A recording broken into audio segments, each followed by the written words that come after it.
नमस्कार, astrology first में आपका बहुत बहुत स्वागत है। दर्शकों, इस समय कुछ दृश्य हमें लगातार परेशान कर रहे हैं और ये तस्वीरें आ रही हैं उत्तराखंड के जोशीमठ से। जी हाँ, इस देव स्थान के ऐसे हाल होते देखकर मन में पीड़ा होना लाजमी है और सवाल ये भी उठता है कि आखिर ऐसा क्यों हो रहा है।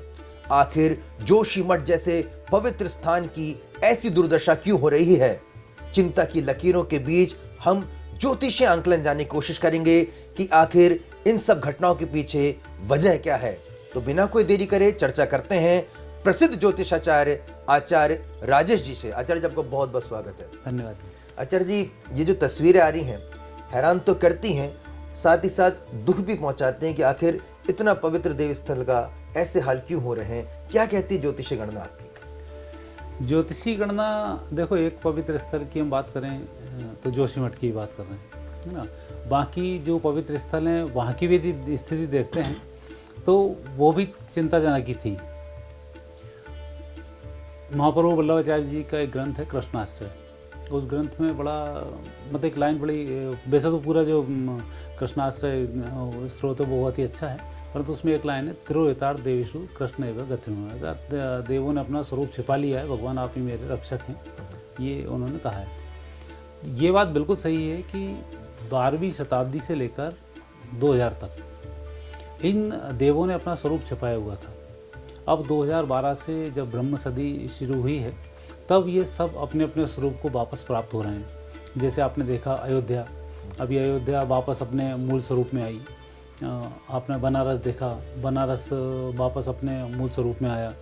और बनारस के जो मस्जिद है इसका भी एक खुलासा होना, ज्ञानवापी का भी खुलासा होना शुरू हुआ। यदि हम इसको देखते हैं मथुरा के लिए, तो मथुरा भी नए स्वरूप में आया। और महाकाल का भी मूल स्वरूप सामने आया, क्योंकि महाकाल की तो बहुत बड़ी भूमिका है पूरे विश्व को बदलने में और भारत को बदलने में।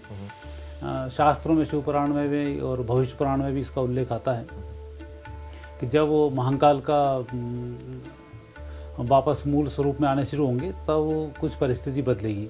और ये स्थिति बीच बीच में भी रही, जब महाकाल के ऊपर आक्रमण हुए हैं तब इन आतताइयों का विनाश हुआ है और ये गर्त में चले गए हैं और भारत का भविष्य उभरा है। तो वैसे ही ये जो तीर्थ स्थल हैं, ये तीर्थ स्थल अपने मूल स्वरूप को अब जागृत हो चुके हैं। जब ये मूल स्वरूप में अपने जागृत हुए हैं तो ये निश्चित मानकर चलें कि यहाँ जो भी आपदाएं आएँ, क्योंकि आप एक मान के चलें कि आप कहीं बाहर चले गए, आपके घर में कोई व्यक्ति आके रह रहा है, तो आप क्या करेंगे? आप किसी का उखाड़ फेंकेंगे, पुलिस की मदद लेंगे, करेंगे। तो ऐसी जो प्राकृतिक शक्तियाँ ये उस चीज़ को उखाड़ फेंकती हैं। हम यदि जोशीमठ के संदर्भ में बात करें तो जोशीमठ जो है, ये जो स्थान है नारायण पर्वत हैं, यहाँ पर केदारनाथ बद्रीनाथ जो स्थान है ये सतयुग का स्थान है। और अब वापस सतयुग आने वाला है, क्योंकि हमारे जो 4 स्थान विशेष रूप से कहे गए हैं, 4 जो धाम है हमारे यहाँ पर, तो सतयुग का जो धाम है केदारनाथ बद्रीनाथ धाम, और द्वापर युग का है द्वारिका है, और त्रेता युग का जो है वो रामेश्वरम है, और कलयुग का है वो जगदीश जी हैं, जगन्नाथपुरी हैं। तो उस प्रकार से अब सतयुग की बारी है, तो सतयुग में निश्चित रूप से ये दोनों स्थान उभरेंगे। जैसे आपने 2012 में केदारनाथ में एक तबाही देखी थी, और उसके बाद आप स्वरूप देख रहे हैं, बिल्कुल साफ स्वरूप हो चुका है। तो वही स्थिति अब जोशीमठ और इस तरफ होने वाली है नीचे की, कि वहाँ पर तबाही आएगी, और तबाही होने के बाद जो शांति आएगी, फिर नए सिरे से वहाँ पर कुछ उदय होगा, जो एक भारतीय संस्कृति के लिए और पूरी दुनिया के लिए एक अलग प्रकार का कार्य होगा। क्योंकि आने वाले समय में भारत दुनिया का जो प्रतिनिधित्व करेगा वो इन्हीं तीर्थ स्थानों के थ्रू ही करेगा, क्योंकि यहाँ जो 12 ज्योतिर्लिंग होंगे, 52 शक्तिपीठ होंगी, 4 धाम होंगे। तो इस प्रकार से जो तीर्थ स्थल हमारे हैं इनका वापस पुनरुद्धार होगा, और पुनरुद्धार के साथ ठीक है तबाही आएगी। आप कहना चाह रहे हैं कि अभी जो वर्तमान में जो तस्वीरें आ रही हैं उससे भी ज़्यादा अभी तबाही जोशीमठ में देखने को मिल सकती है? देखो, ये प्रकृति है। यदि आप बात करें केदारनाथ की, तो केदारनाथ ने आपको कोई संकेत नहीं दिया और रातों रात पूरा उतार के फेंक दिया, क्योंकि ये महाकाल की पावर है। और ये विष्णु जी की पावर है कि यहाँ बद्रीनाथ हैं जो आपको संकेत दे रहे हैं कि अब आप यहाँ से खाली कर दें और यथा योग्य स्थान पर पहुँच जाएँ।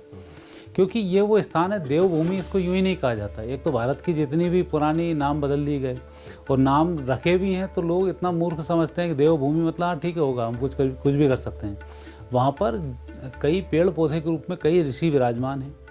कई जगह ऐसी हैं जहाँ वहाँ के कुकर सुकर होने के लिए भी लोग तरसते हैं कि ऐसे देव स्थानों पर कुत्ता और सुअर भी हमें योनि मिल जाए तो हम धन्य हो जाएंगे। ये बड़े बड़े ऋषि मुनि करते हैं। तो ऐसे कई पेड़ों का जो नाश कर रहे हैं और कई जो पुराने स्थल हैं उनको बदल रहे हैं, तोड़ फोड़ मचा रहे हैं, ये ठीक नहीं है। और जब व्यक्ति इस तरीके के काम करता है तो कुदरत फिर उसका बदलने का तरीका एक अपना लगी होता है, वो समूल नष्ट करके अपना फिर उद्धार कर लेती है। तो आचार्य जी, इस हिसाब से समझाया जाए कि जो देव हैं वो अब जागृत हो रहे हैं और तमाम ऐसे जो पवित्र तीर्थ स्थल हैं जो जागृत हैं उन्हें कहीं ना कहीं अब सफाई अभियान जैसा कुछ छिड़ा हुआ है, स्वच्छ करने की यहाँ पर प्रयास किया जा रहा है प्रकृति के तौर पर। यानी कि कहीं ना कहीं जो मानव ने वहाँ पर प्रदूषण फैलाया है, अतिक्रमण किया है और उस देव स्थानों की पवित्रता को भंग किया है। इसमें बिल्कुल यही, आज आप देख रहे हैं, आज से पहले बाढ़ें आती थी, इतनी तबाही नहीं होती थी। अब पूरी दुनिया में देखें, अभी बर्फ़ का तूफान अमेरिका में आ गया, पूरी तबाही मचा दी। चीन में बाढ़ आई, पूरी चीन जैसा एक समृद्धशाली जैसे देश मानते थे कि बहुत ही ज़्यादा सिक्योर देश है, वहाँ पे तबाही मचा दी। कोरोना जैसी महामारी ने पूरी दुनिया में तबाही मचा दी, बड़े बड़े संपन्न। लेकिन भारत को उस दुनिया के मुकाबले में कम नुकसान हुआ। और भारत की जो स्थिति है, भारत की जो ऊर्जाएं हैं, ये भगवान यहाँ पर संभाल कर रखते हैं, इसलिए हम उतना नुकसान नहीं उठा पाते हैं। परंतु तबाही जो आएगी वो आएगी खतरनाक, और निश्चित रूप से उससे व्यक्ति को बचना भी चाहिए। वो सरकारें जो प्रयास कर रही हैं कि वहीं के वहीं फिर वापस बसा दें या वहाँ जो इंफ्रास्ट्रक्चर ने खड़ा किया है उसको रोक लें, वो रोकने से काम नहीं चलेगा। लोग भी अभी असमंजस में हैं कि वो छोड़कर जाएं जोशीमठ को, ये नहीं छोड़कर जाएं। अभी गुरुद्वारों में, मंदिरों में और स्कूलों में शरण दे रखी है। तो आप अपने इस प्रोग्राम के जरिए क्या कुछ उन्हें संदेश देना चाहेंगे? मेरा संदेश तो ऐसे लोगों के लिए यही है कि वो स्थान को छोड़ना ही बेहतर होगा यदि आप अपनी जान माल की रक्षा चाहते हैं, क्योंकि सरकार वगैरह वहाँ कोई कुछ नहीं कर पाता। जब एक जलजला आता है तो वहाँ कौन सी सरकार, कोई सरकार खुद वहीं बैठी हो तो सरकार नहीं बच पाती। तो ऐसी स्थिति में व्यक्ति को उस स्थान को छोड़ देना चाहिए। यहाँ की देवता लोग विराजमान हैं, आप लोग उनकी गरिमाओं को तो समझते हैं, आप लोग वहाँ रहते भी हैं, कौन से स्थान की क्या भूमिका है वो भी आप समझते हैं। तो उन सबको समझते हुए, उनकी इज्जत को रखते हुए, मर्यादाओं को रखते हुए आपको उस स्थान को खाली करके एक सही स्थानों पर जाना चाहिए। क्योंकि वहाँ वृक्ष पूरे काट दिए गए, क्योंकि वृक्ष ही कई ऐसे तपस्वी हैं। यदि मैं जागेश्वर ज्योतिर्लिंग जाया जाए तो वहाँ अभी शिव पार्वती का वृक्ष आज भी वहाँ खड़ा हुआ है, जो 121 फीट ऊंचा है और काफ़ी उसका तना भी 54 फीट के आसपास चौड़ा एक तना है वो। तो दोनों आज भी दिखाई देते हैं। तो ऐसे कई जो है देवी देवताओं के रूप में विराजमान है, उनको काट दिया गया है। तो निश्चित रूप से ये बहुत अच्छा नहीं है। तो वहाँ संकेत यही है कि आप यदि उस स्थान को छोड़ेंगे तो आपका भला है, और अन्यथा इन सब चीज़ों में पड़े रहेंगे, सरकार कोई मदद करेगी तो जब स्थिति बिगड़ती है तब मदद नहीं हो पाती है और व्यक्ति परेशानी में फंस जाता है।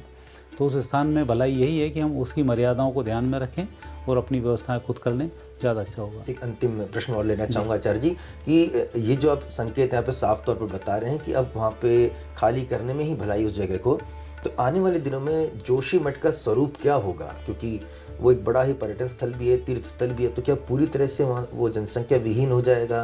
किस तरह का स्वरूप आप आने वाले दिनों में देख रहे हैं?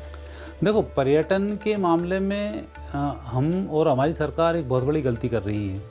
पर्यटन का मतलब एक मूर्खतापूर्ण ये व्यवस्था है कि वहाँ से पैसा आना शुरू हो जाए। पैसा आना मतलब वहाँ के क्षेत्रों की मर्यादाओं को आपने ध्यान नहीं रखा। पर्यटन खोलना है तो नए स्थान है, नए स्थान बना दो, वहाँ पर पार्क डेवलप कर दो, दुनिया भर की सब चीज़ें डेवलप कर दो, पर्यटन स्थल बन जाएगा। लेकिन देव स्थानों के नाम पर पर्यटन, जैसे महाकाल में महाकाल का जो लोक बना दिया, वहाँ इतनी चिल्ला चोट होती है, साधना की जगह, शांत रहने की जगह चिल्ला चोट करते रहोगे तो महाकाल का मूल स्वरूप ही खत्म हो जाएगा। तो पर्यटन के नाम पे जो मूल स्वरूप नष्ट किया जा रहा है वो गलत है। उस मूल स्वरूप को वहाँ पर रखना चाहिए। और यही कारण है कि ये जो स्थान है इसी प्रकार की मनुष्य की हरकतों से नष्ट होते हैं, फिर वापस खड़े हो जाते हैं। 1000 साल पहले लगभग हुए, 900 समथिंग साल, उससे पहले केदारनाथ बद्रीनाथ का एक ही पंडा हुआ करता था। बद्रीनाथ की आरती करके केदारनाथ चला जाता था, और आज 300 किलोमीटर का अंतर हो गया। तो उसका एक भूकंप आया, एक बीच में पहाड़ हुआ और सारा के सारा डिस्टर्ब हो गया। पर शंकराचार्य जी आए, उन्होंने वापस जोशीमठ को खोज निकाला, फिर सारी व्यवस्थाएं कर दी। तो ऐसा देव पुरुष फिर आ जाता है, फिर उनको निकाल लिया जाता है। और जब हमारे सामने अभी है ही, और हमारे पास टेक्नोलॉजी भी इतनी है पहले की तुलना में, तो अब हम उनको बचा सकते हैं। तो मूल स्वरूप इनका बचा के रखना चाहिए, और अन्यथा नष्ट होने में तो देरी होगी नहीं। और वापस यदि हम बचाएंगे तो कुदरत को थोड़ी आसानी होगी इन सब चीज़ों को बचाने में। नहीं तो कुदरत तो अभी नष्ट करेगी, फिर वापस ढूंढ लाएगी, उसके लिए कोई ना कोई व्यक्ति आएगा ढूंढ लाएगा। तो ये जो मठ है जितने भी हैं, 12 ज्योतिर्लिंग हैं, 52 शक्तिपीठ हैं, जितने हमारे शंकराचार्य की 4 मठ हैं, 4 हमारी पुरियाँ हैं, 4 हमारे धाम हैं, तो ऐसे कुल मिलाकर 1000 के ऊपर हमारे मंदिर हैं यहाँ पर इस देश में, जिनका कि पौराणिक महत्व है, जो सदियों से चले आए। मत्स्य अवतार से लेकर आज तक के जो मंदिर वगैरह बनाए हुए हैं, इनका एक अपना स्थान है, और निश्चित रूप से वो नष्ट भी होते हैं, तो फिर वापस उसी स्थिति में आगे समय आने पर फिर खड़े हो जाते हैं। तो वापस जोशीमठ की महिमा जो उसकी रही है, पुरातन महत्व रहा है, उसको लेकर वापस खड़ा हो जाएगा, उसमें कोई संदेह नहीं है। तो यानी कि दर्शकों, साफ तौर पर आचार्य जी बता रहे हैं कि अभी फिल वक्त अगर हम बात करें, इस समय की बात करें, तो जोशीमठ को जल्द से जल्द खाली करने में ही सभी की भलाई है। प्रकृति अपने मूल स्वरूप में लौटना चाहती है, देव स्थान है, उसकी पवित्रता भंग हुई है, इसके कारण हम सभी जानते हैं। तो इस समय प्रकृति का सहयोग करने में ही सबकी भलाई है।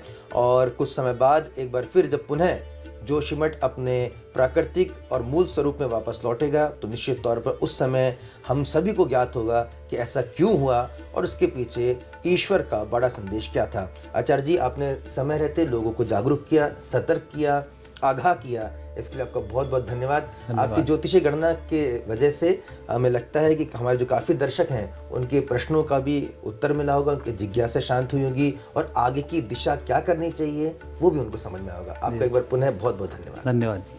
दर्शकों, आचार्य राजेश के साथ आपको ये एपिसोड कैसा लगा, आप हमें कमेंट करके ज़रूर बताइएगा। पब्लिक फर्स्ट पर खबरों का सिलसिला लगातार जारी है, देखते रहिए पब्लिक फर्स्ट।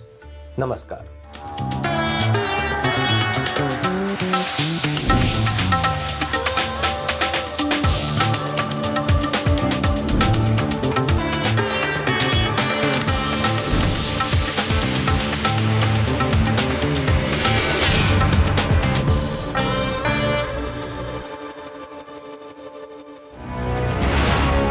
ये है इंडिया फर्स्ट कम्युनिकेशन और आप देख रहे हैं पब्लिक फर्स्ट, सर्वदा भारतीय।